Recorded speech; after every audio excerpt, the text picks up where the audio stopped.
Hello friends, it's Amnagar here, and today we are going to study about the biomolecules of chemistry.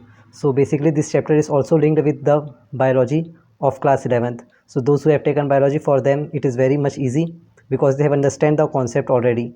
So even though the max students can also learn all these things very smoothly. Okay, so let's start our chapter biomolecule. So basically in this chapter we have to study about the carbohydrates, proteins, vitamins and nucleic acid. Okay, and on that also the carbohydrate topic is very vast, so we have to cover the carbohydrate topic first of all. So let's start our carbohydrate topic. In this, first of all, what is biochemistry? Or bio means, as we all know that bio means something which is living. Okay, so bio means life, and chemistry, as we all know, all the chemicals related. So biochemistry has come from a German word which relates to the one's life and chemical relating to chemistry. So in this chapter we have to read about the carbohydrates, proteins, nucleic acid, lipids, as I have already told you. So next here comes here the carbohydrate topic. So carbohydrate, what does the word carbo means? Carbo, as we can split, ठीक है, अपन अगर इसको अलग अलग करते तो carbo means carbon and hydrate means water molecules which contains H2O. ठीक है, तो इसका जनरल फार्मूला जो है वो अपन बोल सकते हैं CxH2O होल 5. ठीक है, अब इसमें जो X और Y, अब इसमें भी एक थोड़ा सा फ़र्क हो जाता है कि बोला जाता है कि ये जो है ये जनरल फार्मूला है, तो इसको अपन ये नहीं बोल सकते कि ये जो फार्मूला जो आया है, ठीक है, ये जो फार्मूला जो है वो हर एक जो कार्बोहाइड्रेट्स है उसके लिए एप्लीकेबल होगा, ये अपन नहीं बोल सकते. ठीक है, तो जनरल फार्मूला इसका अपन ये बोल सकते हैं भले कि जो कार्बोहाइड्रेट्स है वो उसका जनरल फार्मूला होता है CxH2O होल 5. ठीक है, फिर कार्बोहाइड्रेट जो है वो ऑप्टिकली एक्टिव होता है, तो आप लोग को पता होगा ऑप्टिकली एक्टिव क्या होता है, पॉलीहाइड्रोक्सी, एल्डिहाइड और कीटोन. अब जब मैं ग्लूकोज का स्ट्रक्चर बताऊंगा तो आपको बहुत अच्छे से समझ में आएगा कि पॉलीहाइड्रोक्सी क्यों बोलते हैं. और आई मीन उसमें पॉलीहाइड्रोक्सी मतलब जिसमें OH ग्रुप काफ़ी ज़्यादा टाइम रिपीटेड होगा. Hydroxy means what, hydroxy means OH group, तो जिसमें OH ग्रुप काफ़ी ज़्यादा टाइम्स रिपीट होगा उसको बोलेंगे हाइड्रोक्सी. ठीक है, पोली मीन्स मल्टीपल, तो जिसमें मल्टीपल हाइड्रोक्सी ग्रुप लगा होगा प्लस उसमें एल्डिहाइड ग्रुप लगा होगा. What is aldehyde group? It is CHO and ketone group is CO. ठीक है, तो जैसे अपन अगर ग्लूकोज का स्ट्रक्चर बनाते हैं तो इसका आप CHO, फिर H, OH, OH, H, H, OH, H, OH, CH2, OH. ठीक है, तो अब आप यहाँ से देख सकते हो एक एल्डिहाइड ग्रुप आ गया, इसीलिए इसको क्या बोले, it is N aldehydic group. ठीक है, और जब फ्रक्टोज पढ़ते हैं उसमें कीटोन्स ग्रुप होते हैं. अब पॉलीहाइड्रोक्सी कहने का मतलब ये यहाँ पर देखो OH है, यहाँ पर भी OH, यहाँ पर भी OH, यहाँ पर भी OH. ठीक है, यहाँ पर भी OH, तो बहुत सारे OH ग्रुप आ गए, इसीलिए इसको अपन बोलते हैं it is a polyhydroxy aldehyde और कीटोनिक ग्रुप. क्लियर है? अब कार्बोहाइड्रेट का मतलब होता है बेसिकली सैकराइड्स, शुगर कंटेनिंग. ठीक है, तो कार्बोहाइड्रेट को अपन डिवाइड कर सकते हैं मोनोसैकराइड में, ओलिगोसैकराइड में और पॉलीसैकराइड में. So as we all know, mono means single, oligo means 2 और 10, जैसे कि अपन ओलिगो न्यूक्लियोटाइड बोलते हैं. ठीक है, जिसमें 2 से 10 यूनिट होते हैं. And then polysaccharide is more than 10. Okay, so monosaccharide is what monosaccharide means, first of all it contain only single saccharides group and it cannot be hydrolyzed, मतलब ये सबसे सिंपलेस्ट फॉर्म होता है जिसको अपन हाइड्रोलाइज नहीं कर सकते. ठीक है, टू गिव सिंपल यूनिट, इसमें 20 मोनोसेक्राइड यूनिट अभी तक अपन मानते हैं कि जो मोनोसेक्राइड है वो ऑलमोस्ट 20 है. तो इसका एग्जाम्पल्स बहुत इंपॉर्टेंट होता है, इसका एग्जाम्पल्स को आप लोग याद रख सकते हो GFR से. ठीक है, सो what does this? G means glucose, F means fructose and R means ribose. क्योंकि आपके ऑप्शंस में आ सकते हैं कि which of the following is a monosaccharide, और आपको ऑप्शंस में दे देगा ग्लूकोज एंड लैक्टोज, मेल्टोज, तो उसमें आपको पता होना चाहिए कि मोनोसेक्राइड कौन सा है. So next comes here oligosaccharides. तो ओलिगोसेक्राइड्स में क्या होता है, जिसको अपन हाइड्रोलाइज करते हैं 2 से 10 यूनिट में, जो मैंने ऑलरेडी बता चुका है. तब अब डाइसेक्राइड्स क्या होते हैं? ओलिगोसेक्राइड के अंदर अगर 2 होंगे तो डाइसेक्राइड, अगर 3 होंगे तो ट्राइसेक्राइड, 4 होंगे तो टेट्रासेक्राइड, 5 होंगे तो पेंटासेक्राइड एंड सो ऑन. ठीक है, उसके बाद ये जो 2 मोनोसेक्राइड यूनिट को अपन ऑब्टेन कर सकते हैं ऑन हाइड्रोलिसिस, जो उसकी सेम भी हो सकता है और डिफरेंट भी हो सकता है. कहने का मतलब ये है जैसे सुक्रोज, तो सुक्रोज क्या होता है, sucrose gives you glucose plus fructose.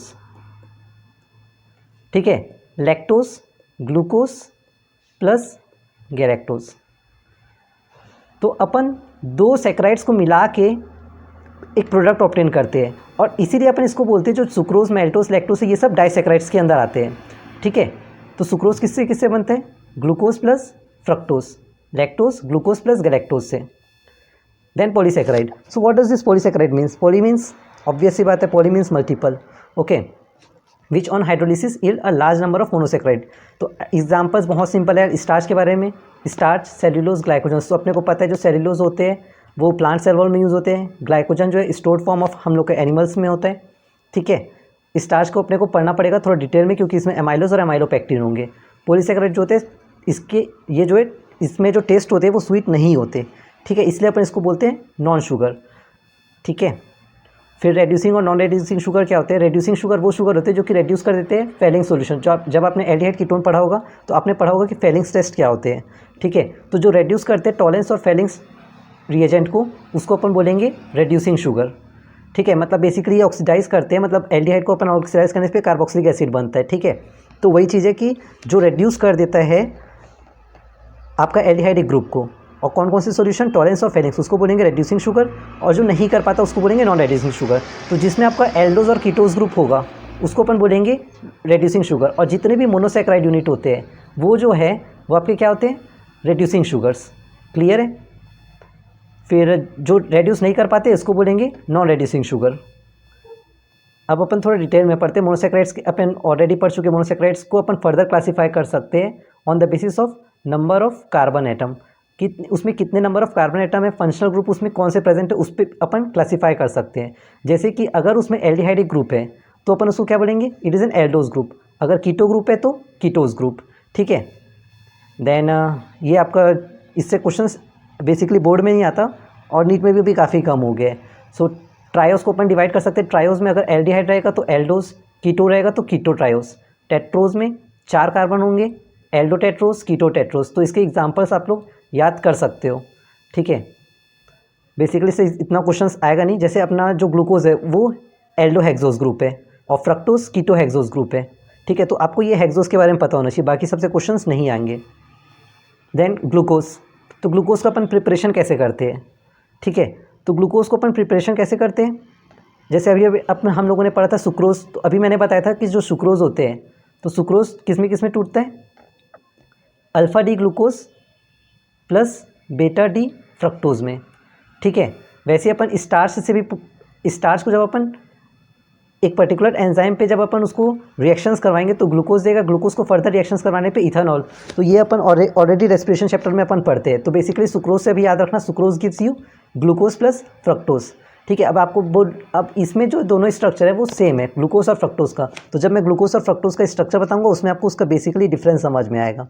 ठीक है, फिलहाल के लिए इतना याद रखूँ, जो सुक्रोज है वो केन शुगर बोलते हैं उसको, और sucrose gives you glucose plus fructose. Clear है इतना? Then next comes structure of glucose. तो मैंने ऑलरेडी आपको बताया था कि ये हेक्सोस ग्रुप से बना होता है। ठीक है, तो it is N Aldo hexose group, और इसको अपन और क्या बोल सकते हैं? Dextrose group. ठीक है, तो जब आप बेसिकली हॉस्पिटल्स वगैरह में जाओगे तो उसमें डेक्सट्रोज लिखा होता है। ठीक है, तो डेक्सट्रोज क्या है? ग्लूकोज का स्ट्रक्चर है। तो इसमें क्या होता है? CHO ग्रुप, फिर बस जो थर्ड कार्बन है, इस थर्ड कार्बन में बस OH जो है वो लेफ्ट हैंड साइड में होता है, बाकी तरफ राइट हैंड साइड में होता है। ठीक है, तो ये लीनियर स्ट्रक्चर ऑफ ग्लूकोज है। क्लियर है? अब इसमें जैसे अपन बोले थे इट इज़ अ पॉलीहाइड्रोक्सी। तो पॉलीहाइड्रोक्सी बोलने का मतलब ही यही था कि यहाँ पर बहुत सारे आपका OH ग्रुप आ रहा है, 1 2 3 4, ठीक है, 5, तो 5 OH ग्रुप है। देन कम्स ग्लूकोज को अपन करेक्टली क्या बोलते हैं? डेक्स्ट्रो। डी मतलब होता है डेक्स्ट्रो प्लस ग्लूकोज। ठीक है, it is D plus glucose. D जो होता है वो कॉन्फ़िगरेशन बताता है। अच्छा, ये डी कैपिटल डी जो है वो कॉन्फ़िगरेशन बताता है। स्मॉल डी डेक्स्ट्रो और स्मॉल एल लिवो बताता है, तो इसको यहाँ पर डेक्स्ट्रो नहीं बोलना है। ठीक है, फिर D before the name glucose indicate the configuration which represent dextro rotatory. तो वही चीज़ मैं आपको बताया था, स्मॉल डी और कैपिटल डी दोनों में फ़र्क है। जो कैपिटल डी जो है मतलब जो प्लस एल है, प्लस जो होता है वो स्मॉल डी अपन बोल सकते हैं जो कि डेक्स्ट्रो रोटेटरी है। ठीक है, लेकिन कैपिटल डी और कैपिटल एल क्या बताते हैं? It is just telling about the configuration. ठीक है, वो रोटेशन के बारे में नहीं बताता, वो सिर्फ कॉन्फ़िगरेशन के बारे में बताता है। It is clear? Okay, so the OH group, अगर OH ग्रुप अगर राइट हैंड साइड में होंगे तो उसको डेक्स्ट्रो बोलेंगे, मतलब प्लस से डिनोट करेंगे, और अगर लेफ्ट साइड होंगे तो माइनस से डिनोट करेंगे। क्लियर है? जैसे कि अपन देख सकते हैं OH अगर यहाँ पर राइट हैंड साइड में तो इसको डेक्स्ट्रो बोलेंगे, और अगर यहाँ पर भी खैर OH राइट हैंड साइड में तो डेक्स्ट्रो ही बोल रहे हैं, लेकिन किसी किसी केस में ऐसे होता है कि वो लेफ्ट हैंड साइड में होता है। तो आपको इसका स्ट्रक्चर भी याद रख लेना, ग्लिसरैल्डिहाइड में कितने ग्लिसरैल्डिहाइड, ठीक है, जैसे ग्लिसरॉल, तो ग्लिसरॉल में 3 कार्बन्स होते हैं, तो ग्लिसरैल्डिहाइड में क्या होगा, CHO, फिर CHOH, फिर CH2OH। ये सब स्ट्रक्चर्स आपके छोटे छोटे टर्म्स में इंपॉर्टेंट हो सकते हैं, ठीक है। तो ग्लिसरैल्डिहाइड में क्या होगा, CHO, HOH, देन CH2OH, मतलब जो बीच का जो ये सब है वो हट जाएगा, जबकि ग्लूकोज में ग्लूकोज का स्ट्रक्चर अपन ऑलरेडी पढ़ चुके हैं। क्लियर है? उसके बाद अपना आता है स्ट्रक्चर ऑफ ग्लूकोज। तो स्ट्रक्चर ऑफ ग्लूकोज में अपन इसको शॉर्ट में ऐसे भी तो लिख सकते हैं ना, जो HOH है ये सब जो है वो 4 टाइम्स रिपीटेड हो रहे हैं, तो CHO, देन CHOH होल 4 और CH2OH।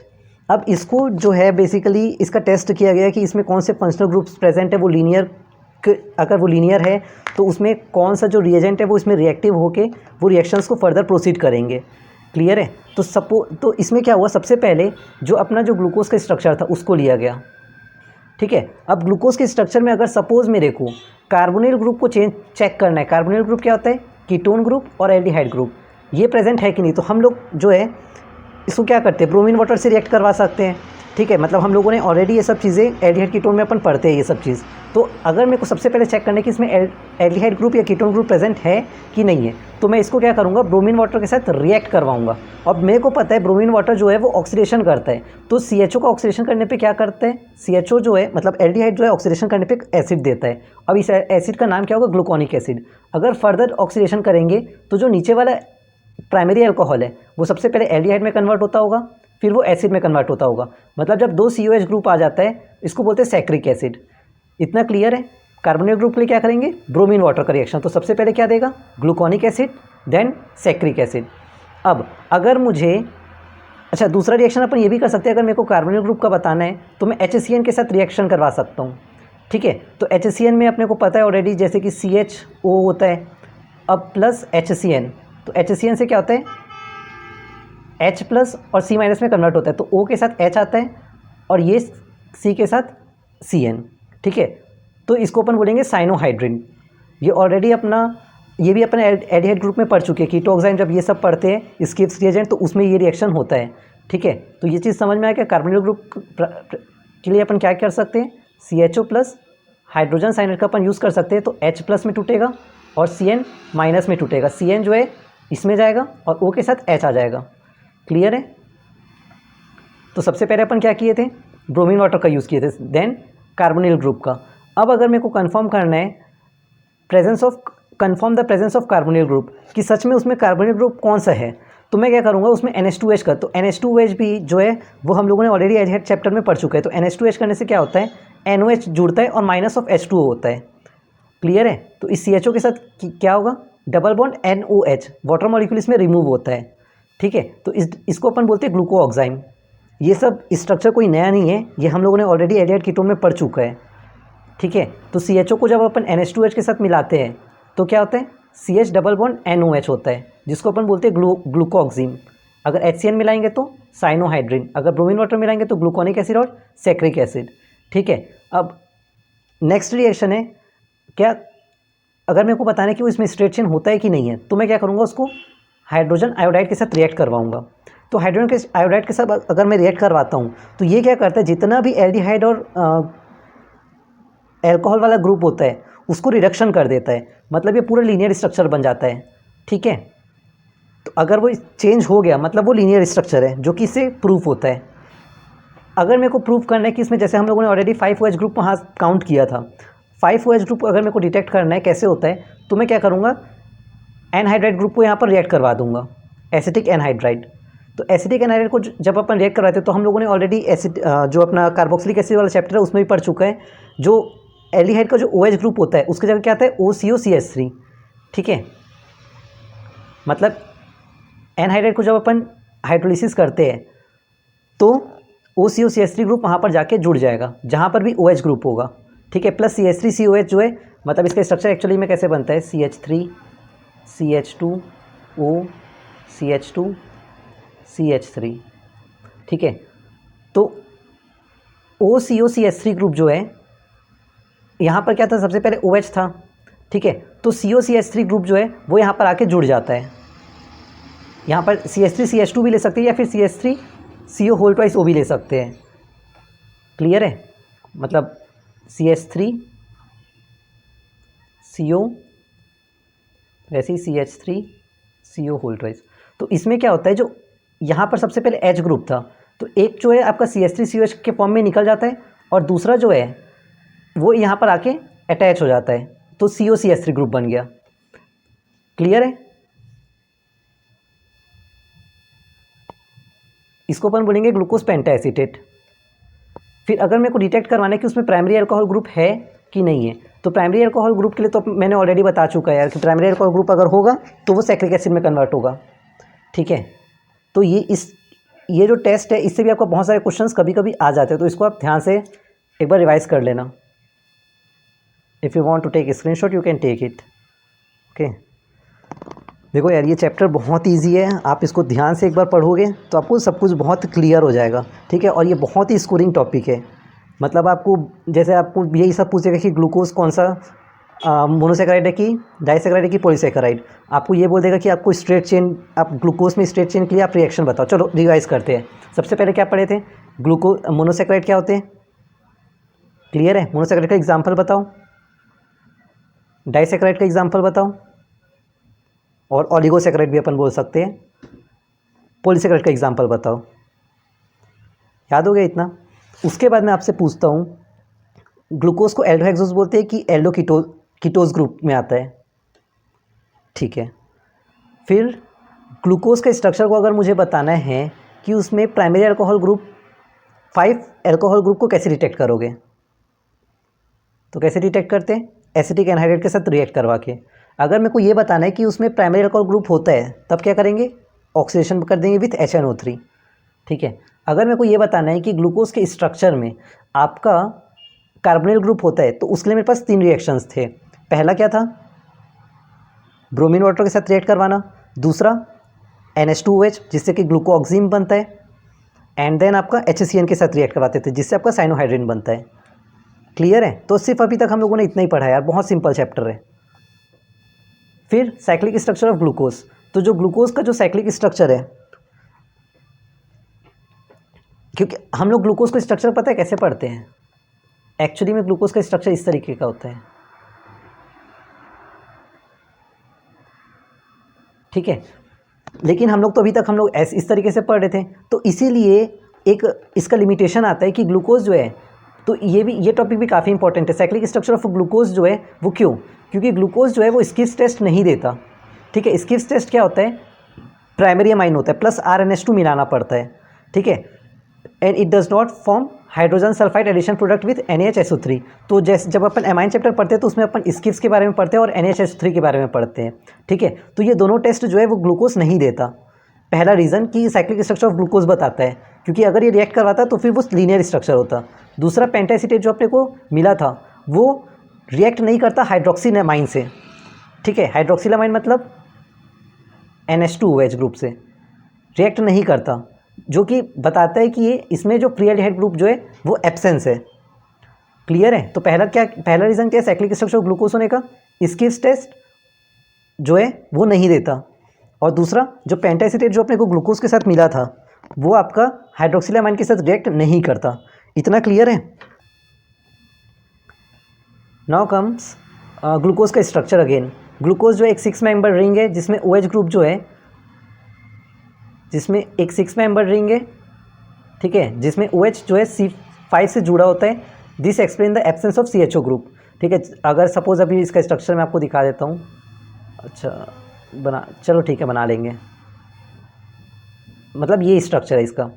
ठीक है, तो यहाँ पर क्या हुआ, जो C5 है, यहाँ पर आप देख सकते हो C5 में कौन सा ग्रुप लगा हुआ है, CH2OH ग्रुप। यहाँ पर आपको कहीं पर भी एल्डिहाइड ग्रुप दिख रहा है, देखो नहीं, जबकि जब आपका लीनियर स्ट्रक्चर पढ़े थे वहाँ पर तो एल्डिहाइड ग्रुप था। तो वही चीज़ बताता है कि साइक्लिक स्ट्रक्चर क्यों नहीं है। इतना क्लियर है। तो अगर अब मेरे को स्ट्रक्चर ऑफ ग्लूकोज बताना है तो मैं ये बोलूँगा कि जो ग्लूकोज है वो फॉर्म करता है 6 मेंबर रिंग, जिसमें OH जो C5 से वो इन्वॉल्व होता है रिंग फॉर्मेशन में। मतलब ये बताता है कि ये इसमें जो CHO ग्रुप है वो एब्सेंट होता है। 2 साइक्लिक हेमी एसिटल जो फॉर्म है ग्लूकोज का 2 साइक्लिक हेमी एसिटल फॉर्म है, ठीक है। एसिटल फॉर्म आप लोगों ने ऑलरेडी एल्डिहाइड में पढ़ा होगा। डिफर ओनली इन द, वो सिर्फ किस पे डिफर करता है, कॉन्फिगरेशन ऑफ हाइड्रोक्सिल ग्रुप पे।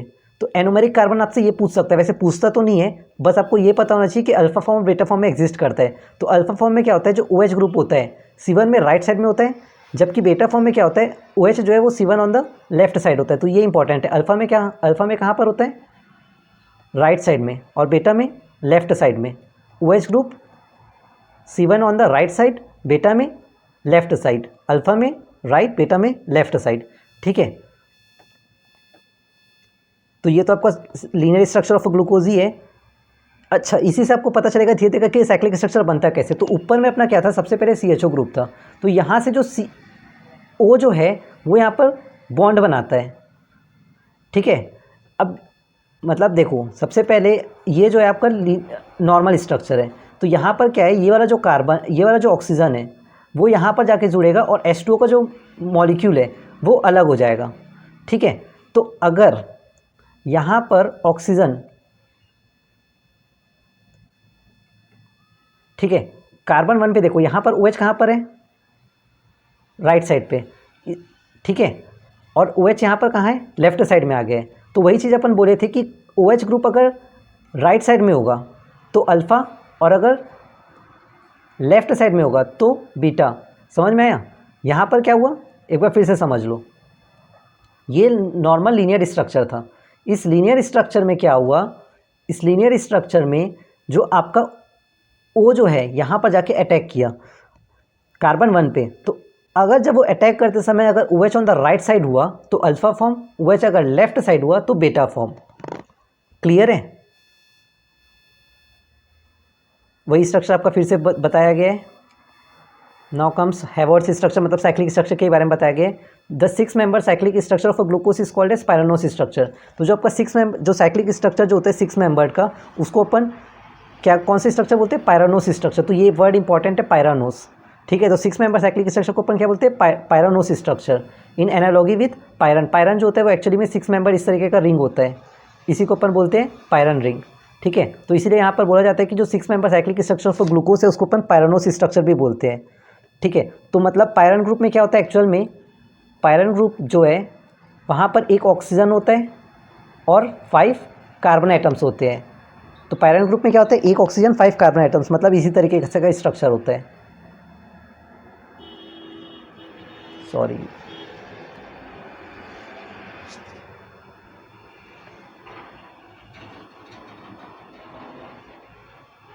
तो ये कार्बन 1, ये कार्बन 2, ये कार्बन 3, कार्बन 4 और कार्बन 5, और ये तो आपका ऑक्सीजन ही है, ठीक है।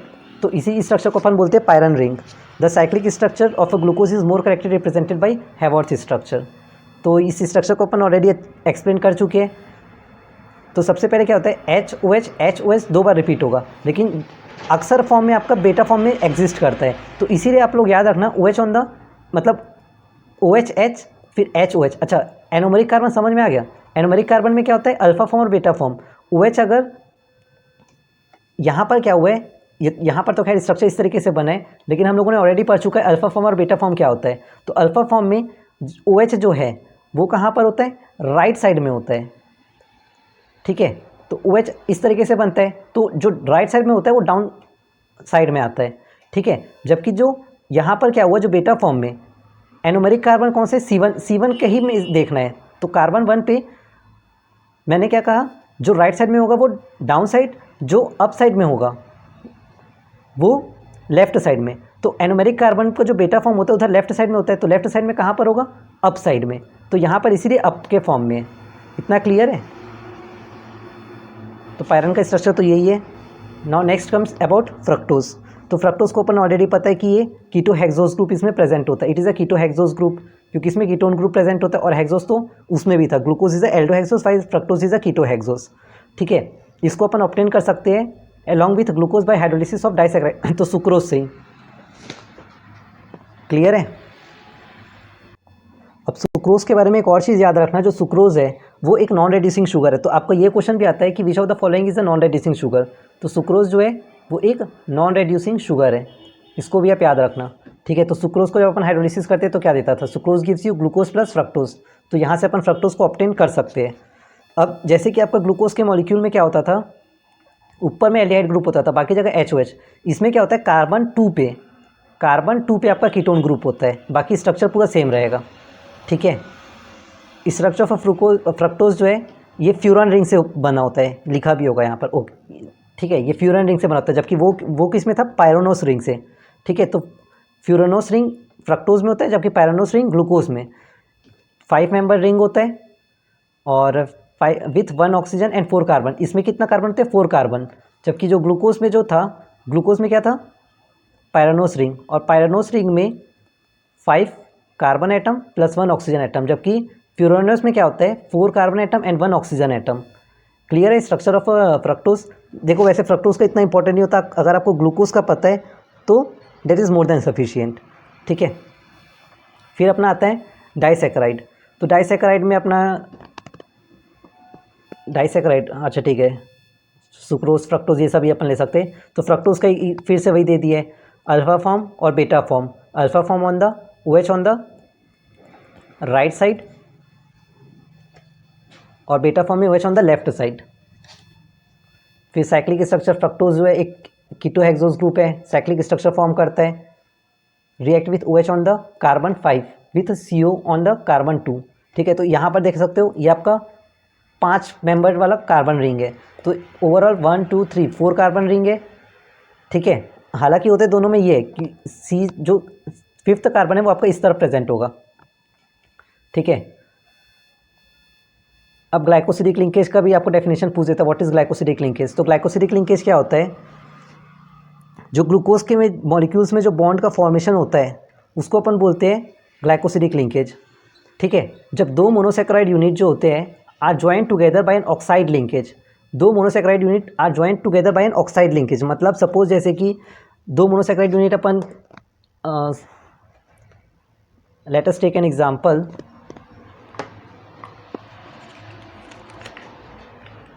ये ग्लूकोज का है। ठीक है, 2 मॉलिक्यूल ऑफ ग्लूकोज है ये। ठीक है, अब 2 मॉलिक्यूल ऑफ ग्लूकोज के बीच में एक ऑक्साइड लिंकेज प्रेजेंट होता है। ठीक है, मतलब जैसे अपन एसिडिक एनहाइड्रेट का स्ट्रक्चर अपन पढ़ते हैं, ठीक है, उसी तरीके से यहाँ पर ग्लाइकोसिडिक लिंकेज, मतलब ये बोल सकते हैं कि ये एक ग्लूकोज का स्ट्रक्चर है, ये एक मॉलिक्यूल का स्ट्रक्चर है, ये दोनों एक ऑक्साइड लिंक से लिंक होते हैं, इसी को बोलते हैं ग्लाइकोसिडिक लिंकेज। तो 2 monosaccharide unit are joint together by an oxide linkage.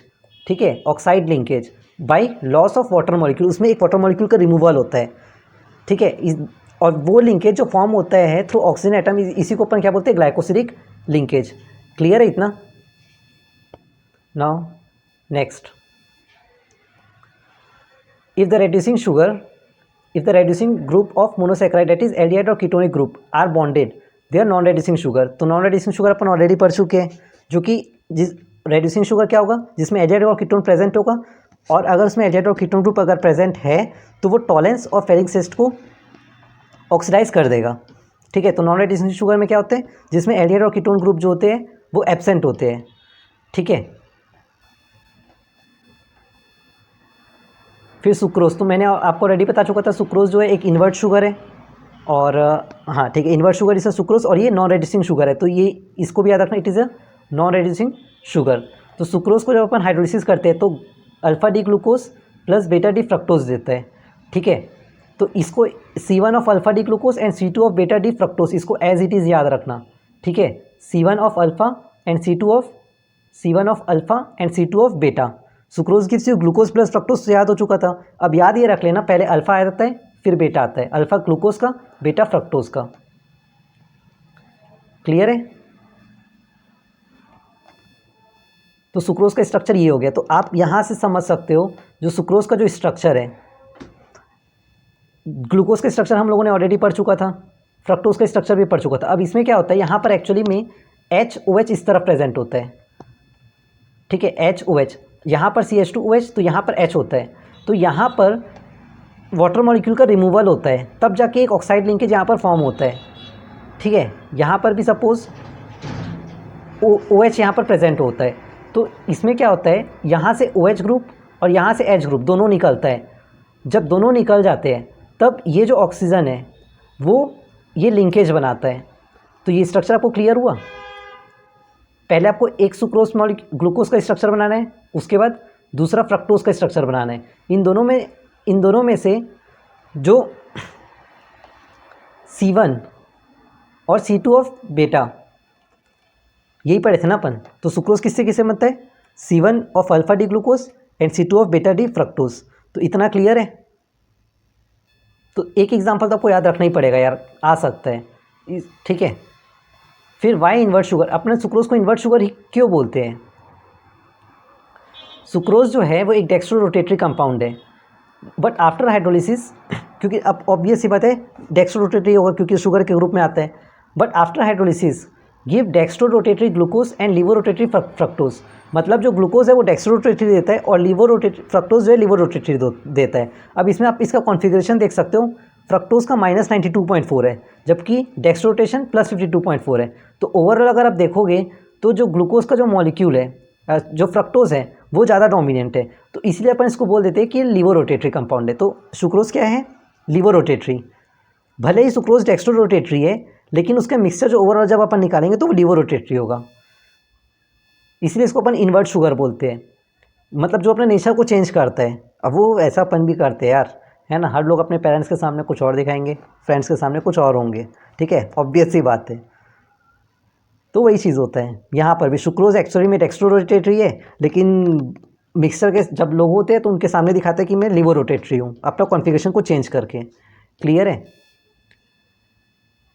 फिर as hydrolysis of sucrose brings about change in the sign of rotation from dextro to laevo. तो डेक्स्ट्रो से लीवो में होता है, वही चीज़ अभी बताया, जो अपना कॉन्फ़िगरेशन को चेंज करता है from dextro rotatory to laevo rotatory, उसको अपन क्या बोलेंगे, invert sugar. Next comes maltose. तो मेल्टोज किससे किससे बनता है, ग्लूकोज, 2 मॉलिक्यूल ऑफ ग्लूकोज से। तो 2 मॉलिक्यूल ऑफ ग्लूकोज आप लोग ले लो, ठीक है, और 2 मॉलिक्यूल ऑफ ग्लूकोज से 1 मॉलिक्यूल ऑफ, अब वही चीज़ यहाँ पर लिखा है 2 अल्फा डी ग्लूकोज मॉलिक्यूल का स्ट्रक्चर लेना है। ठीक है, it involve 2 alpha D glucose जिसमें से C1 of 1 glucose and C4 of another glucose. तो मेल्टोज में क्या होता है, C1 C4 का लिंकेज होता है। मेल्टोज में C1 C4 का, जबकि सुक्रोज में क्या था, C1 C2 का था, C1 of alpha D and C2 of beta D. Maltose में C1 and C4 of both alpha D glucose. Clear है। Then comes reducing sugar, S pre-aldehyde group can be produced at the C1 of second glucose in a solution। ठीक है, ये structure आपको clear हो गया। तो देखो यार, मैं तो आपको बोलूँगा कि सिर्फ सुक्रोज का पढ़ के जाओ, ग्लूकोज प्लस फ्रक्टोज, या आप इसका भी पढ़ सकते हो, इसमें कोई इशू नहीं है। Then comes lactose. तो लैक्टोज को अपन बोलते हैं मिल्क शुगर। ठीक है, ऑब्वियस ही बात है, अपन बोलते हैं कि जब न्यू बॉर्न बेबी होता है उसमें जो वो मतलब ऑब्वियस ही बात है यार, मिल्क में लैक्टोज प्रेजेंट होता है। ठीक है, तो इसमें क्या, तो लैक्टोज किससे किससे मिलकर बना होता है, ग्लूकोज प्लस गैलेक्टोज। ठीक है, ग्लूकोज प्लस गैलेक्टोज से मिलकर बना होता है। लेकिन इसमें दोनों, क्योंकि देखो हम लोग ऐसे बोलते हैं ना, बेटा बेटा, और लैक्टोज को कौन पिएगा, बेटा या बेटी, ऑब्वियस ही बात है। तो अब याद रख लेना यार, लैक्टोज को कौन पीता है, बेटा या बेटी। तो ये जो है इसमें क्या इन्वॉल्व होगा, बेटा। ठीक है, दोनों बेटा इन्वॉल्व होंगे, डी दोनों में इन्वॉल्व होंगे। अब इतना तो याद रख सकते हो, देखो लैक्टोज से याद रख लेना, जी बस आगे डाल देना तो गैलेक्टोज हो जाएगा, और ग्लूकोज तो सब में लग ही रहे। क्लियर है।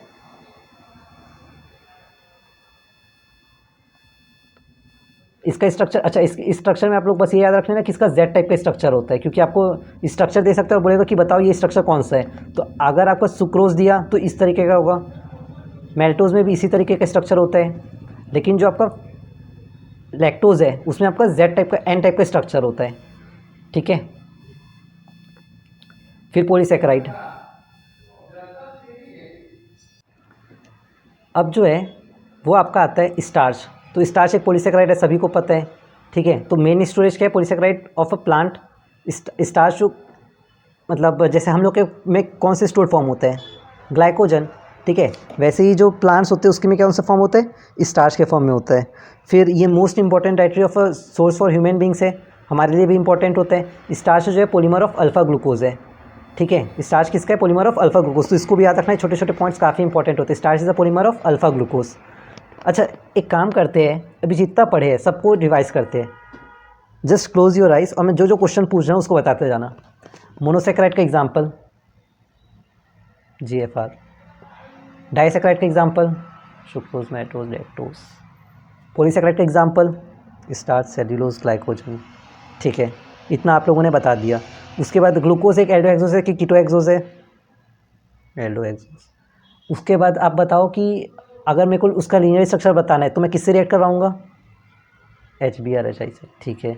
अगर मेरे को बताना है कि कार्बोनिल ग्रुप होता है तो उसमें तीन रिएक्शंस थे, कौन कौन से थे, HCN, NH2H और एक और, ठीक है। उसके बाद फिर अगर उसमें मेरे को बताना है प्राइमरी अल्कोहल ग्रुप प्रेजेंट है तो आप क्या करोगे,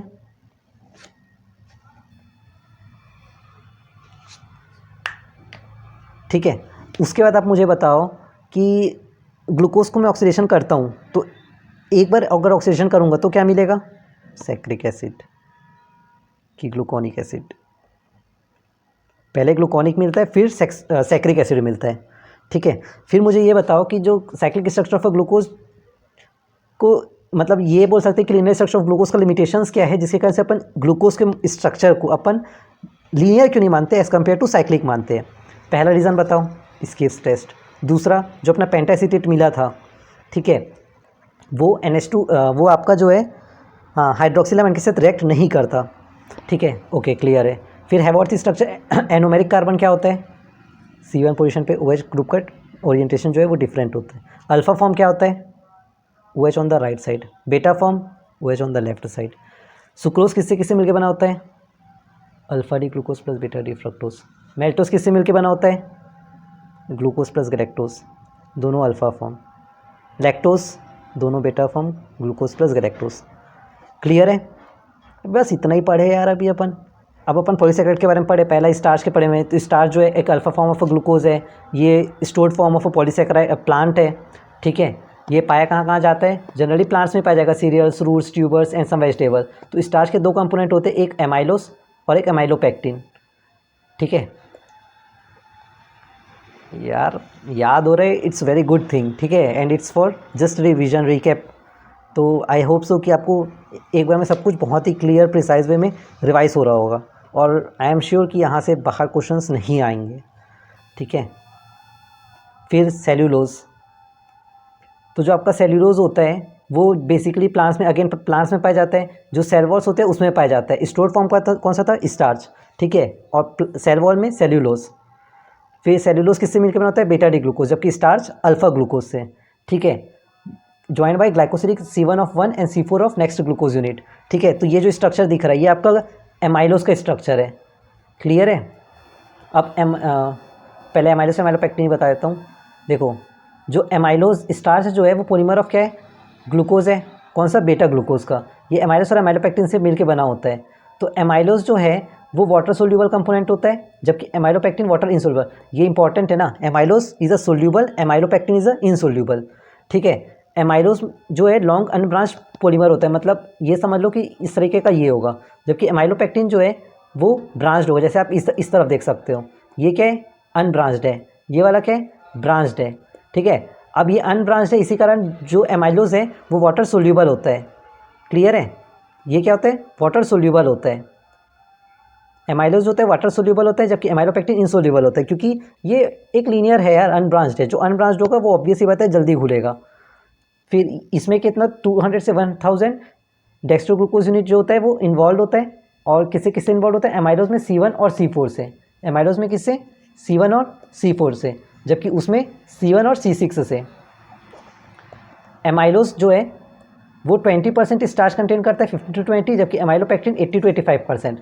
तो एक बार फिर से रिवाइज करते हैं। सबसे पहले वाटर सोल्यूबल कौन सा होता है, सेकंड बताओ अनब्रांच्ड कौन सा है, थर्ड बताओ उसमें लिंकेज कौन सा है, फोर्थ बताओ कितना परसेंट उसमें स्टार्च का कंटेंट है।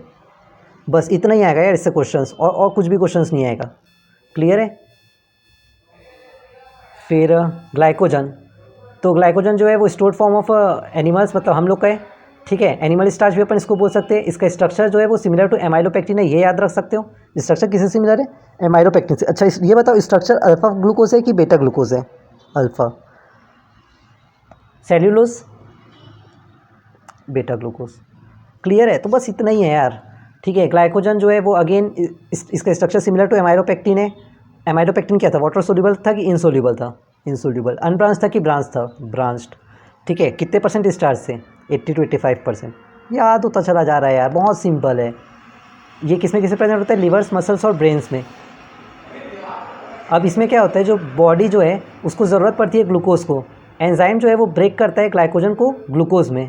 एक पर्टिकुलर एंजाइम्स होता है जो कि ग्लाइकोजन को ग्लूकोज में कन्वर्ट करता है, ठीक है। जब बॉडी को, जब हमारे बॉडी, मतलब देखो क्या होता है कि हमको हमेशा एनर्जी की रिक्वायरमेंट नहीं होती, तो वो हमारे बॉडी में स्टोर्ड फॉर्म ऑफ ग्लाइकोजन के फॉर्म में स्टोर्ड रहता है। अब सपोज जब भी मुझे उस चीज़ की ज़रूरत पड़ेगी तो क्या होता है, वो ग्लाइकोजन जो है वो पर्टिकुलर एंजाइम आएगा और उसको तोड़ेगा और ग्लूकोज देगा, और ग्लूकोज ही तो हम लोग का एनर्जी सोर्स है ना, ठीक है। हालांकि एटीपी है बट ठीक है, अपन मान सकते हैं कि ग्लूकोज भी है, ठीक है। फिर ग्लाइकोजन जो है वो किसमें किसमें पाया जाता है? ईस्ट और फंगाई में भी पाया जाता है। क्लियर है? इंपॉर्टेंस ऑफ कार्बोहाइड्रेट, तो कार्बोहाइड्रेट कहाँ कहाँ इंपॉर्टेंट होता है आप पढ़ सकते हो यार, इतना वो नहीं है। ये जनरली बोथ प्लांट और एनिमल्स में इन्वॉल्व होते हैं। स्टोरेज मॉलिक्यूल है, जैसे कि अपन देख चुके हैं, प्लांट में स्टार्च, एनिमल्स में glycogen. Cell wall of a bacteria plants is made up of cellulose, ठीक है। ये रॉ मटेरियल प्रोवाइड करता है फॉर टेक्सटाइल, पेपर, लेक्वर, ये सब चीज़ें। तो ये सब आप एक एक बार देख सकते हो, आपको याद हो जाएगा। और देखने की भी ज़रूरत है, आप दिमाग लगाओगे कर लोगे यार, इतना भरोसा है आप पे। तो ये तो अपन ऑलरेडी देख चुके हैं। Now next comes about the proteins, ठीक है। तो जैसे कि ग्लाइकोसिडिक लिंकेज होता है वैसे इसमें पेप्टाइड बॉन्ड होता है, ठीक है। तो प्रोटीन्स के बारे में तो यार कोई हेल्थ ही वाला होगा जो जिम वगैरह करता होगा, उसको प्रोटीन्स के बारे में अच्छा खासा नॉलेज होगा। आई नो कि उतना नहीं पता होगा, बस प्रोटीन्स में कितने अमाइनो एसिड्स है वो सब पता होगा। अच्छा अमाइनो एसिड से याद आया, प्रोटीन्स का सिंपलेस्ट फॉर्म ही अमाइनो एसिड होता है, ठीक है। तो चलो अपन स्टार्ट करते हैं प्रोटीन के बारे में। तो प्रोटीन जो है सबसे मोस्ट एबंडेंट बायोमोलिक्यूल है। कैन यू जस्ट इमेजिन, हम लोग को क्या लगता है ग्लूकोज ये सब है, लेकिन सबसे ज़्यादा एबंडेंट बायोमोलिक्यूल कौन सा है? प्रोटीन है। इसका चीफ सोर्स क्या क्या हो सकता है? मिल्क, चीज़, पल्सेस, पीनट्स, फिशेस एक्सेट्रा। ये हमारे बॉडी में हर एक पार्ट में पाया जाता है, और ये basic fundamental basic structure function unit of life है, ठीक है। ये हमारे ग्रोथ और मेंटेनेंस ऑफ बॉडी के लिए भी ज़रूरी है। प्रोटीन को कहाँ से पाया गया है? ग्रीक वर्ड से प्रोटियोस, जिसका मतलब होता है primary structure of primary importance, जो सब प्राइमरी इंपॉर्टेंस है। जैसे कि मैंने आपको ऑलरेडी बताया था, proteins are the polymer of amino acid. Proteins जो है किससे मिलकर बना होता है? अमाइनो एसिड से मिलकर बना होता है, ठीक है। तो इतना आपको समझ में आ गया प्रोटीन्स क्या होते हैं। प्रोटीन्स क्या होते हैं बताओ? एबंडेंट है कि क्या है? फिर ये बताओ कि ये किसका पॉलीमर है? Alpha amino acid. गुड, ठीक है। आप सपोज जैसे कि ये स्ट्रक्चर है, तो इसके स्ट्रक्चर में क्या होता है, ये जो है, ये कार्बन जो है, ये कार्बन जो है वो आपका कॉमन है। इसके आस एक तरफ H होगा, मतलब सिंपल स्ट्रक्चर अपन ये बोल सकते हैं, एक तरफ NH2 होगा, एक तरफ COH ग्रुप होता है, एक तरफ R होता है और एक तरफ H होता है। और ये जो R जो है वो वेरिएबल होता है, इसी कारण अपन को ग्लाइसिन, एलानिन, लाइसिन, ट्रिप्टोफन ये सब अपन बोलते हैं, ठीक है। फिर इसका स्ट्रक्चर, कॉमन स्ट्रक्चर ये, इसको आप याद रख सकते हो। फिर next comes depending upon the relative position of amino acid. जो relative position of amino acid है with respect to carbonyl groups, इसको अपन क्लासीफाई कर सकते हैं अल्फा, बीटा और गामा पोजीशन पे। मतलब वही एमाइनो ग्रुप कहाँ पर प्रेजेंट होगा, अगर एमाइनो ग्रुप लेफ्ट साइड में होगा तो क्या बोलेंगे? टेक्स्ट अल्फा, बीटा ये सब, ठीक है। Only alpha amino acid are obtain on hydrolysis of protein, ठीक है। कौन सा अमाइनो एसिड पाते हैं? सिर्फ अल्फा अमाइनो एसिड। जब अपन प्रोटीन को हाइड्रोलिसिस करते हैं तो सिर्फ अल्फा फॉर्म पाते हैं। बीटा गामा भी एग्जिस्ट करता है, लेकिन याद रखना फॉर्म किस में पाया जाता है? अल्फा अमाइनो एसिड के बस फॉर्म में। अमाइनो एसिड जो है जनरली रिप्रेजेंट करते हैं 3 लेटर से symbols, 1 letter symbol is also, इतना इंपॉर्टेंट नहीं है ये पॉइंट। अब अपन क्लासिफिकेशन पढ़ते हैं, जो जैसे कि अपन क्लासीफाई कर सकते हैं रिलेटिव, उसमें कितने अमाइनो ग्रुप है और कार्बोक्सिल ग्रुप के नंबर्स पे अपन उसको क्लासीफाई कर सकते हैं। जैसे कि देखो यार, एसिडिक का याद रख लेना, सबसे कॉमन होता है एलानिन और गुआनिन। बेसिक में आता है देखो ये नीट वगैरह में भी आ चुका है इसलिए बता रहा हूँ ना। बेसिक में आता है लाइसिन और आर्जिनिन, और न्यूट्रल में वेलिन। तो एटलीस्ट ये सब एग्जांपल्स तो आपको याद होने ही चाहिए। क्लियर है? तो एसिडिक में क्या होगा? एसिडिक में एलानिन और गुआनिन, बेसिक में लाइसिन और आर्जिनिन, न्यूट्रल में वेलिन। तो इसको आप याद रख लो यार। फिर उसी के बेस पे अपन डिवाइड करते हैं। अगर इक्वल नंबर ऑफ एमाइनो और कार्बोक्सिल ग्रुप है तो अपन न्यूट्रल बोलेंगे। ऑब्वियस ही बात है, देखो कार्बोक्सिल ग्रुप क्या होता है? एसिड होता है। तो अगर कार्बोक्सिल ग्रुप बढ़ जाएगा तो अपन उसको क्या बोलेंगे? Acidic group. अगर एमाइनो ग्रुप ज़्यादा होगा तो अपन उसको बोलेंगे बेसिक ग्रुप। ठीक है? तो एमाइनो एसिड दो टाइप का हो सकता है, एक एसेंशियल, एक होता है नॉन एसेंशियल। तो एसेंशियल मतलब जो हमारे बॉडी के लिए रिक्वायरमेंट नहीं है लेकिन हमारा बॉडी इसको सिंथेसाइज करता है। ठीक है? तो which can not be synthesized in the body. मैंने एसेंशियल बताया ना? हाँ ठीक है। एसेंशियल एमाइनो एसिड क्या होता है?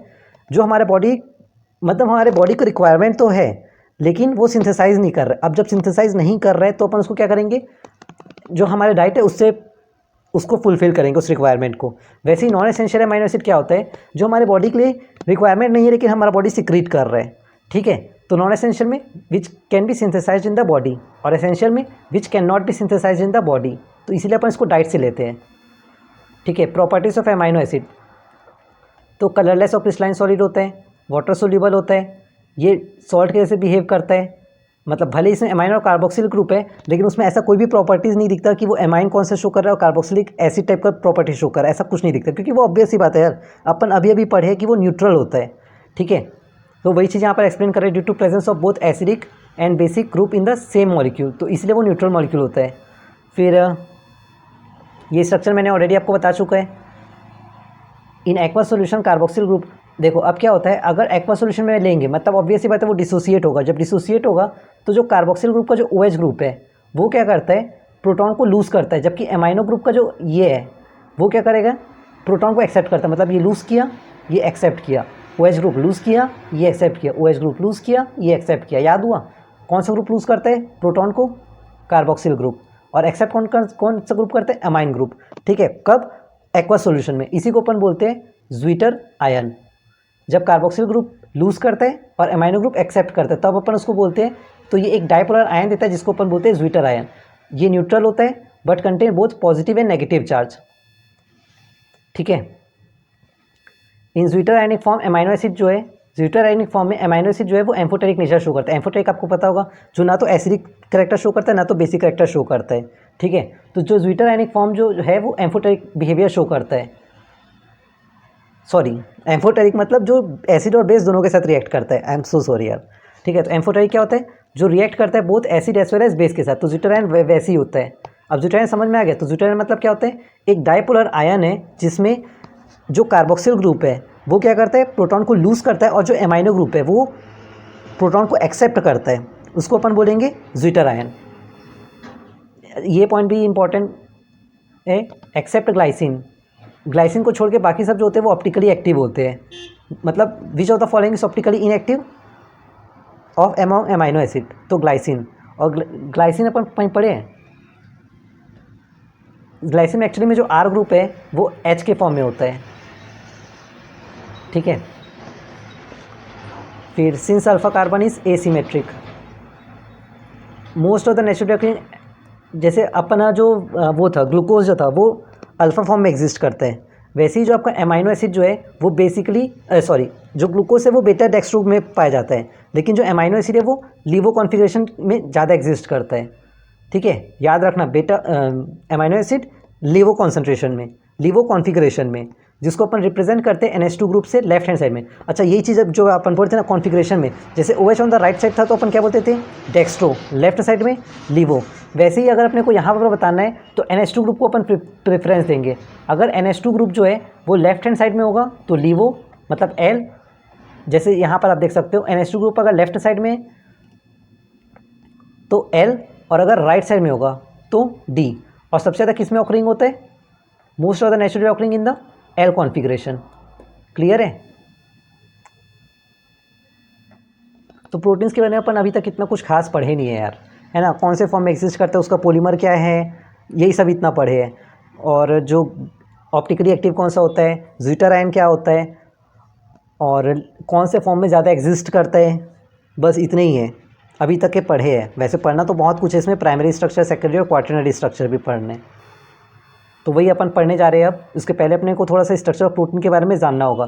तो प्रोटीन्स अपन ऑलरेडी पढ़ चुके कि जो प्रोटीन्स है वो अल्फा अमाइनो एसिड का पॉलीमर होता है। ये कनेक्टेड होते हैं bye peptide bond. Peptide bond जो होता है ये एक एमाइड है। एमाइड मतलब क्या होता है? एमाइड ग्रुप मतलब, इसमें बहुत लोग कंफ्यूज होते हैं, अमाइड ग्रुप मतलब क्या होता है? CONH2 ग्रुप को अपन बोलते हैं अमाइड ग्रुप, ठीक है। तो peptide linkage is an amide formed between COH and NH2 group. Dipeptide is made up of 2 amino acid. Di बोल रहा है मतलब दो, तो दो अमाइनो एसिड को मिला के जो बॉन्ड बनता है उसको बोलेंगे डाइपेप्टाइड बॉन्ड। तो dipeptide bond is made up of 2 amino acid. 2 amino acid को जब अपन मिलाएंगे तो एक डाइपेप्टाइड बनेगा। डाई मतलब दो, पेप्टाइड मतलब प्रोटीन्स। तो 2 अमाइनो एसिड को मिला के अपन एक डाइपेप्टाइड बना सकते हैं। For example, carboxyl group of 1 amino acid combined with amino group of other amino acid we get dipeptide. मतलब यहाँ पर देखो COH ग्रुप है, यहाँ पर एक का NH2 ग्रुप है, तो यहाँ से अपन क्या करेंगे, एक का ये CONH, अभी मैंने आपको बताया था CONH ग्रुप को अपन क्या बोलते हैं, एमाइड, ठीक है। अब समझ में आया? तो COH एक का COH में से निकालेंगे और एक का H को निकालेंगे, क्योंकि हम लोगों ने ऑलरेडी पढ़ चुका है कि जो ये होता है आपका कार्बोक्सिल ग्रुप, वो क्या करता है, OH को लूज़ करता है, प्रोटॉन को लूज़ करता है, ठीक है। लेकिन यहाँ पर क्या होता है, जितने भी बॉन्ड होते हैं जैसे ग्लाइकोसिलिक बॉन्ड, तो ग्लाइकोसिलिक बॉन्ड में अपन क्या पढ़ते हैं, 2 मोनोसैकेराइड यूनिट जो होते हैं linked together by an oxide linkage through loss of water. वैसे ही यहाँ पर जो है वाटर का रिमूवल होगा ही होगा। यहाँ से एक H जाएगा, यहाँ से OH जाएगा, तो बचा क्या, CONH ग्रुप, जो कि ज्वाइन हो जाएगा। क्लियर है? फिर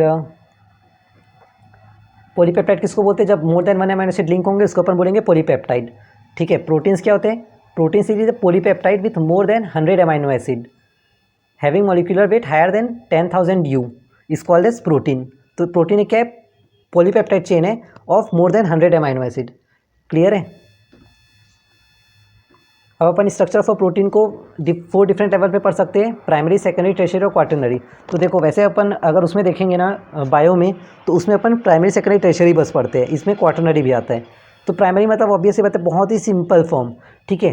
तो वही चीज़ यहाँ पर लिखा होगा कि जो हर एक पॉलीपेप्टाइड एक प्रोटीन में जो होता है वो लिंक होता है एक स्पेसिफिक सीक्वेंस में, जिसके कारण से प्राइमरी स्ट्रक्चर फॉर्म होता है। समझ में आया? तो प्राइमरी स्ट्रक्चर क्या होता है, जिसमें जो प्रोटीन चेन होता है, एक पॉलीपेप्टाइड का जो चेन होता है उसमें प्रोटीन चेन जो होते हैं वो एक पर्टिकुलर सीक्वेंस में अरेंज्ड होते हैं, ठीक है। Each polypeptide in a protein amino acid linked with each other in a specific sequence which give rise to primary structure of that protein. फिर any change in the primary structure that is the sequence of amino acid create a different protein. अगर कोई भी change अपन करते हैं primary structure में तो वो क्या करता है, एक डिफरेंट टाइप का प्रोटीन को फॉर्म करता है। सेकेंडरी स्ट्रक्चर, तो सेकेंडरी स्ट्रक्चर में भी वही चीज़ है। अब सेकेंडरी में थोड़ा सा कॉम्प्लेक्स हो जाएगा, ठीक है। In which a long polypeptide chain can exist. तो ये 2 फॉर्म में एग्जिस्ट करता है, एक अल्फा फॉर्म, एक बेटा फॉर्म में, ठीक है। तो अल्फा हेलिक्स बोलते हैं और बेटा जो है प्लेटेड शीट में होता है। आपको समझ में रहेगा, हेलिक्स मतलब जो कॉइलिंग होता है और प्लेटेड मतलब जो प्लेट लाइक स्ट्रक्चर्स जो प्रेजेंट होता है, ठीक है। The structure arises due to regular folding. तो ये इसको याद रखना, ये क्यों अराइज होते हैं, जो सेकेंडरी स्ट्रक्चर है, due to regular folding of backbone of polypeptide chain. और इसमें कौन सा बॉन्डिंग होता है, हाइड्रोजन बॉन्डिंग। तो हाइड्रोजन बॉन्डिंग इसमें याद रखना। तो सेकेंडरी स्ट्रक्चर क्यों फॉर्म होता है, due to regular folding of a backbone of a polypeptide chain. जो पॉलीपेप्टाइड चेन का जो बैकबोन होता है वो रेगुलर फोल्डिंग में अरेंज्ड होते हैं। और किसकी, due to hydrogen bonding between, और हाइड्रोजन बॉन्डिंग किसके बीच में बनता है, NH group of peptide bond. अब सपोज जैसे कि यहाँ से स्ट्रक्चर आपको क्लियर समझ में आएगा, NH ग्रुप, ठीक है। तो ये जो NH ग्रुप है इनके बीच में हाइड्रोजन बॉन्डिंग होता है। जैसे ये एक हाइड्रोजन बॉन्डिंग हो गया, ये एक हाइड्रोजन बॉन्डिंग हो गया, ये हाइड्रोजन बॉन्डिंग हो गया, ठीक है। मतलब ये जो डॉट डॉट स्ट्रक्चर जो दिख रहा है तो किसके बीच में बन रहा है, NH2 ग्रुप के बीच में बन रहा है, ठीक है। ये हाइड्रोजन बॉन्डिंग किसके बीच में बन रहा है, एक NH2 ग्रुप में और दूसरा कार्बोक्सिलिक ग्रुप के में, ठीक है। क्लियर है? ये देखो ये, तो ये सब क्या है, हाइड्रोजन बॉन्डिंग है। तो it is formed due to regular folding of a polypeptide chain due to hydrogen bonding. तो अल्फा हेलिक्स के फॉर्म में एग्जिस्ट करेगा, जबकि बीटा प्लेटेड के फॉर्म में। तो अल्फा हेलिक्स क्या होता है, जिसमें पॉलीपेप्टाइड चेन जो होता है फॉर्म करता है all the possible hydrogen bonding by twisting into right handed screw. तो आप जैसे अल्फा हेलिक्स स्ट्रक्चर बोलते हैं ना, मतलब जो डीएनए स्ट्रक्चर होता है वो बीटा फॉर्म में एग्जिस्ट करता है, वैसे ही अल्फा फॉर्म में जो होता है वो पॉलीपेप्टाइड चेन जो है वो अल्फा हेलिक्स के फॉर्म में एग्जिस्ट करता है। फिर बीटा प्लेटेड शीट। अच्छा, इसमें और याद ये क्या याद रखना है, ये राइट हैंड अल्फा हेलिक्स क्या होता है, राइट हैंडेड स्क्रू में होता है विथ NH ग्रुप जो होता है bonded to CO of an adjacent turn. तो मैंने आपको ऑलरेडी बता चुका है, जैसे यहाँ पर एक मोड आ रहा है तो NH ग्रुप और CO ग्रुप का लिंकेज हो रहा है। जैसे ही एक मोड आ रहा है, एक NH ग्रुप एक CO ग्रुप का लिंकेज हो रहा है। जैसे ही एक मोड आ रहा है, NH ग्रुप और CO ग्रुप का लिंकेज हो रहा है थ्रू हाइड्रोजन बॉन्डिंग। क्लियर है? तो एक बार और इसको पढ़ लो, क्लियर समझ में आ जाएगा। Alpha helix is the one in which polypeptide chain form all the possible hydrogen bonding, जिसमें पॉलीपेप्टाइड चेन जो है वो जितने भी हाइड्रोजन बॉन्डिंग है वो फॉर्म करता है। कैसे फॉर्म करेगा? By twisting into right handed. और वो राइट हैंडेड इस तरीके से करता है कि जैसे ही एक टर्न आता है तो NH ग्रुप, हर एक अमीनो एसिड का जो NH ग्रुप है वो बॉन्डेड होता है हाइड्रोजन बॉन्डिंग से CO group of the next amino acid. ठीक है, अब आता है आपका बीटा प्लेटेड शीट। तो बीटा प्लेटेड नाम से समझ में आएगा, जो प्लेट लाइक स्ट्रक्चर जो होता है, it structure of all the polypeptide chain are stretched out to nearly maximum extension. जो पॉलीपेप्टाइड चेन जो है वो मैक्सिमम एक्सटेंशन तक वो एक्सटेंडेड रहता है। ठीक है, and then let side by side. इसमें होता है इंटरमोलिकुलर हाइड्रोजन बॉन्डिंग।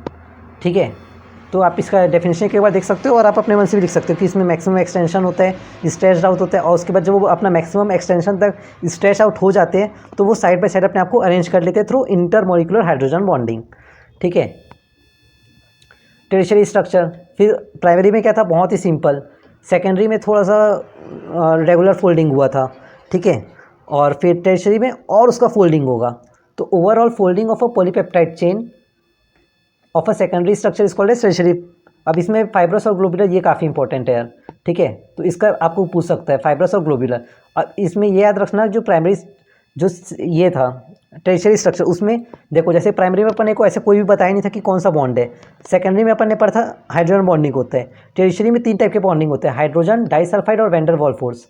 ठीक है, हाइड्रोजन डाइसल्फाइड, तो डाइसल्फाइड बॉन्ड मतलब आप देख सकते हो SS बॉन्ड। ठीक है, जो अभी बायोटेक्नोलॉजी पढ़ रहे होंगे क्लास 12th में उनको क्लियर समझ में आ रहा होगा डाइसल्फाइड बॉन्ड कहाँ पर पाया जाता है। ठीक है, आयनिक बॉन्ड तो सबको पता होता है, हाइड्रोजन बॉन्डिंग भी सबको पता है। ठीक है, तो कौन कौन से बॉन्ड होते हैं? Hydrogen bond, disulphide bond, van der Waals force और इलेक्ट्रोस्टैटिक फोर्स ऑफ अट्रैक्शन, जिसको अपन बोलते हैं आयोनिक बॉन्ड। क्लियर है इतना? अब फाइब्रस और ग्लोब्यूलर।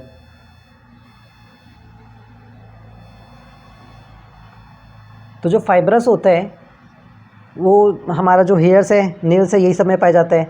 और हेयर्स और नेल्स ये सब किससे बनाते हैं? केराटिन से। तो पहले तो इसके एग्जांपल याद रख लो। फाइब्रस का एग्जांपल क्या है? केराटिन। क्या है? Keratin and myosin. जबकि ग्लोब्यूलर में एंजाइम्स। फिर फाइब्रस जो होते हैं वो लॉन्ग और पैरेलल होते हैं, फॉर्मिंग हेलिकल स्ट्रक्चर और प्लेटेड स्ट्रक्चर। तो जो फाइब्रस स्ट्रक्चर जो होते हैं वो लॉन्ग पैरेलल होते हैं, जो कि अल्फा हेलिक्स और बीटा प्लेटेड फॉर्म में एग्जिस्ट करते हैं। जबकि इसमें क्या होता है? ग्लोब्यूलर में coiled and folded polypeptide chain, जो कि स्फेरिकल शेप बनाता है।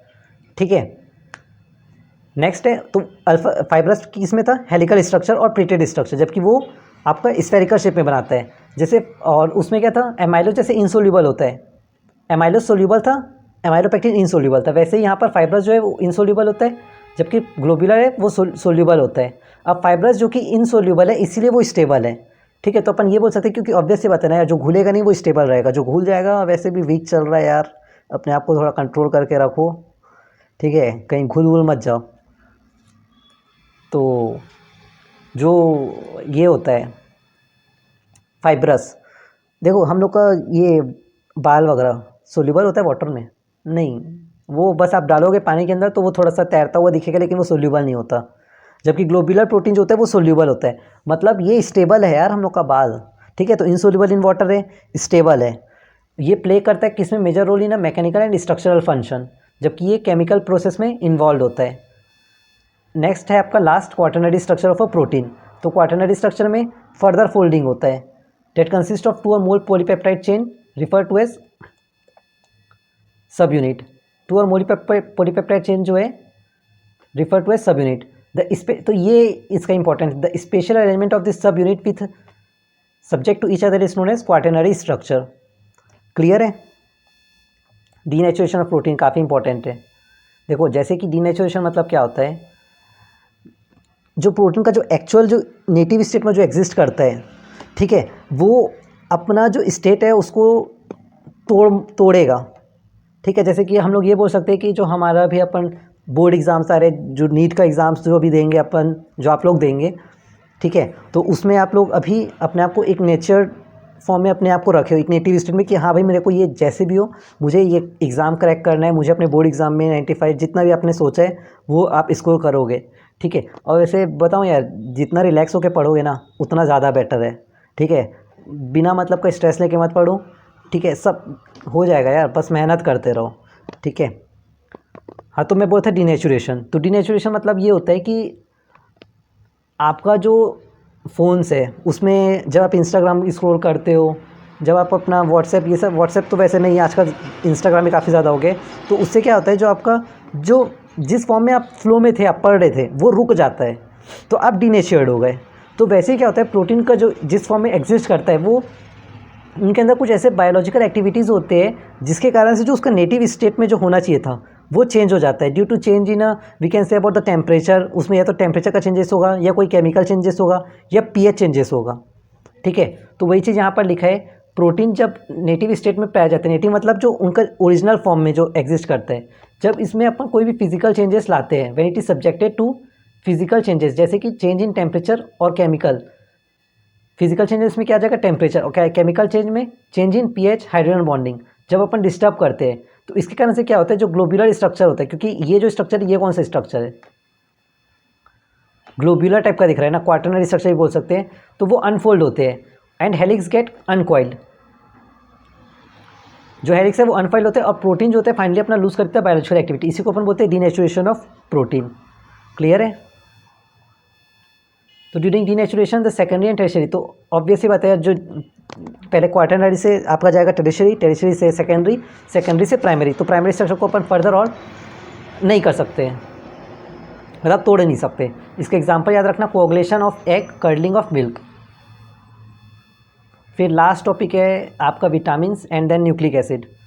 ठीक है, तो देखो यार, विटामिन्स जो है वो क्या है, एक ग्रुप ऑफ ऑर्गेनिक कंपाउंड है जो कि एसेंशियल है for normal growth and nutrition, और स्मॉल क्वांटिटी में ज़रूरत होता है हमारे डाइट में, क्योंकि अपन इसको डायरेक्टली सिंथेसाइज नहीं कर सकते। देखो विटामिन का क्वेश्चन कैसे आते हैं वो मैं आपको बता रहा हूँ। विटामिन B1, B2 क्वाशियोरकर किससे होता है, ब्लड क्लॉटिंग काफ़ी इंपॉर्टेंट है, विटामिन के। तो ये सब क्वेश्चंस ना विटामिन से काफ़ी इंपॉर्टेंट हो जाते हैं, मतलब बहुत ही सिंपल होता है, आप 2-3 बार पढ़ोगे याद हो जाएगा। तो विटामिन का, अच्छा ये भी आप याद रख सकते हो, विटामिन जो होते हैं वो 2 फॉर्म में एग्जिस्ट करता है, एक वाटर सोल्यूबल, एक फैट सोल्यूबल। तो फैट सोल्यूबल में सिर्फ ADEK, जबकि वाटर सोल्यूबल में विटामिन B और विटामिन C बस इन्वॉल्व होता है, फैट में ADEK। ठीक है, या ऐसे याद रख लो यार, सबसे बेस्ट अभी आया है कीड़ा, KEDA, जो भी आपको जैसे भी याद रखना है रख सकते हो। वाटर सोल्यूबल में vitamin B and vitamin C। ठीक है, फिर जैसे सबसे पहले मैंने आपको बोला था कि विटामिन A, तो विटामिन A से क्या होता है, नाइट ब्लाइंडनेस और ज़ीरोफ्थैल्मिया। विटामिन B1 थायमिन का फॉर्म है। ठीक है, जिससे बेरी होता है, और बेरी क्या होता है, बेरी में लॉस ऑफ एपेटाइट। ठीक है, मतलब वही जो, और रिटार्डेड ग्रोथ होता है।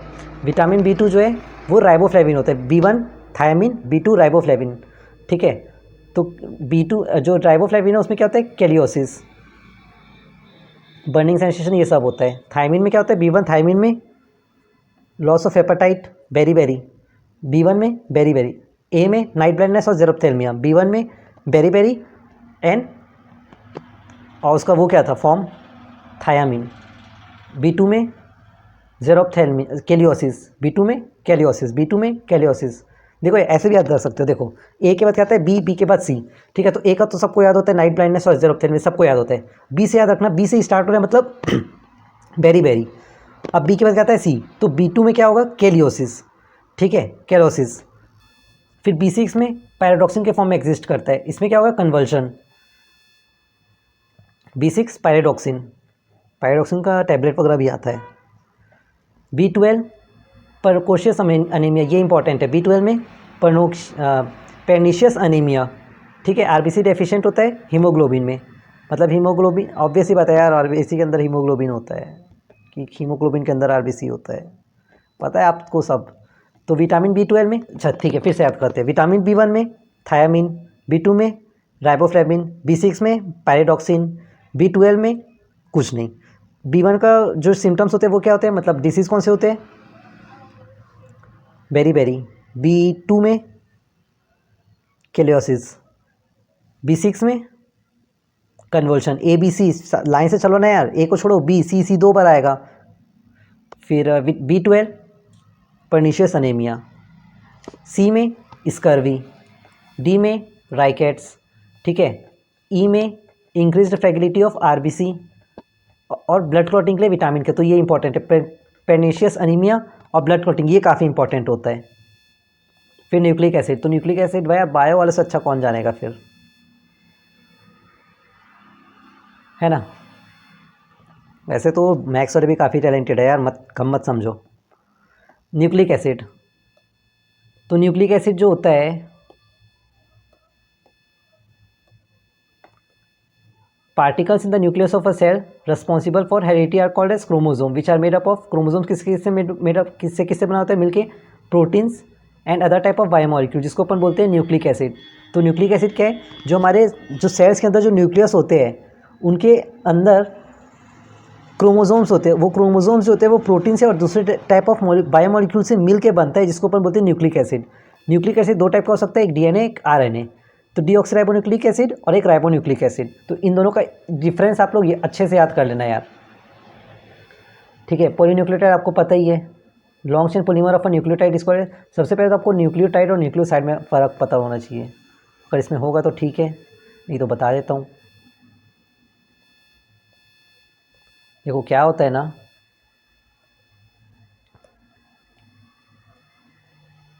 Nucleoside nitrogenous base plus pentose sugar से मिलके बनता है, और जब उसमें फॉस्फोरिक एसिड मिला देते हैं तब इसको अपन बोलते हैं न्यूक्लियोटाइड, ठीक है। नाइट्रोजनस बेस जो है वो 4 टाइप का हो सकता है, वैसे तो 5 बोल सकते हैं, ATGCU या AGCTU, ठीक है। तो प्यूरिन होता है AG, बाकी सब होता है पायरिडिन, ठीक है। पेंटोस शुगर का स्ट्रक्चर तो बहुत सिंपल होता है, इस तरीके का होता है जैसे फ्यूरन रिंग था। फिर फॉस्फोरिक एसिड H3PO4, ठीक है। तो अपन आगे बढ़ते हैं। तो डीएनए जो होता है, जब अपन डीएनए का हाइड्रोलिसिस करते हैं तो हम लोग को क्या मिलता है, पेंटोस शुगर, जो अभी बताया था, नाइट्रोजनस बेस और फॉस्फोरिक एसिड, ठीक है। बेसेज होते हैं वो हेट्रोसाइक्लिक कंपाउंड होते हैं, मतलब एडेनाइन, गुआनिन, थायमिन और साइटोसिन और uracil. Uracil instead of thymine, uracil is present in RNA, ठीक है। शुगर मोइटी बेटा डेक्स्ट्रो में होता है 2 डीऑक्सीराइबोस, जबकि आरएनए में राइबोस फॉर्म में एग्जिस्ट करता है।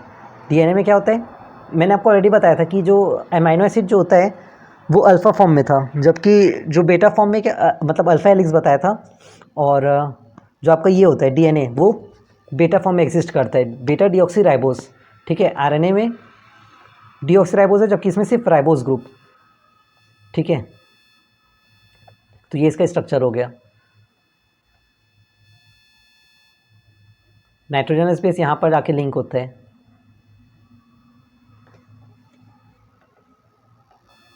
फिर ये मैंने आपको ऑलरेडी बता चुका है कि एडेनाइन, गुआनिन, थायमिन, साइटोसिन और uracil instead of, fourth one is uracil, instead of thymine की जगह क्या होता है, आरएनए में यूरासिल प्रेजेंट होता है। तो मैंने आपको ये भी बता चुका था कि कार्बन जो 4th कार्बन होता है एक्चुअली में यहाँ पर नहीं होगा, ठीक है, वैसे ही पढ़ लो। ये भी मैं आपको ऑलरेडी बता चुका हूँ। न्यूक्लियोसाइड शुगर प्लस बेस से बनता है, nitrogenous base plus pentose sugar, जब फॉस्फोरिक एसिड मिला देंगे तब वो न्यूक्लियोटाइड बनता है। ठीक है। और नाइट्रोजनस बेस कहाँ पर जाके जुड़ता है? कार्बन 1 पे।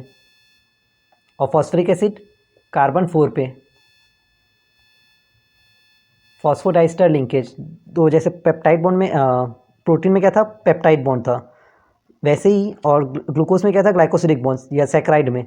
वैसे ही यहाँ पर फॉस्फोडाइस्टर लिंकेज जो होता है, ये काफ़ी इंपॉर्टेंट होता है ना वैसे, जो बायो स्टूडेंट्स हैं उनके लिए भी और आपके लिए भी इंपॉर्टेंट हो सकता है। तो फॉस्फोडाइस्टर लिंकेज जो होता है वो between 5 prime and 3 prime end of carbon atom से लिंक होता है। न्यूक्लियोटाइड जो होता है वो join together by phosphodiester linkage between 5 prime and 3 prime and.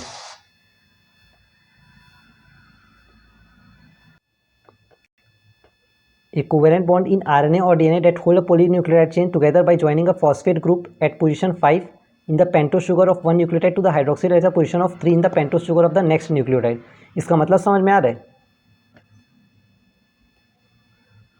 जो कोवेलेंट बॉन्ड जो होता है आरएनए और डीएनए में, वो किससे होल्ड होता है? पॉलीन्यूक्लियोटाइड चेन से, by joining a phosphate group. Phosphate group किसमें? अब मैंने आपको ऑलरेडी बताया था ना यार कि ये जो स्ट्रक्चर होता है,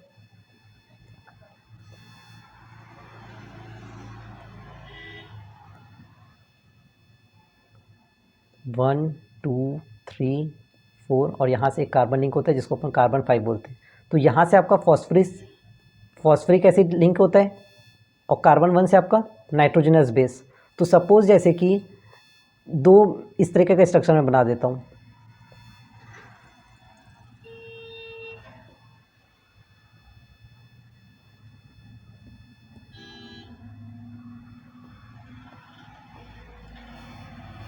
ठीक है, अब समझो, अब आपको बहुत स्मूथली समझ में आएगा। क्या बोल रहे हैं? 5th पोजीशन पे जो फॉस्फेट होता है, मतलब सपोज मैं इसका बोल रहा हूँ, ठीक है, ज्वाइन टुगेदर बाई, या इसका ले लेते हैं, ज्वाइन टू, इसमें का 5th पोजीशन से जो 3 प्राइम एंड है, इनके बीच में एक बॉन्ड फॉर्म होता है। इस बॉन्ड को अपन बोलते हैं फॉस्फोडाइस्टर बॉन्ड। क्लियर है?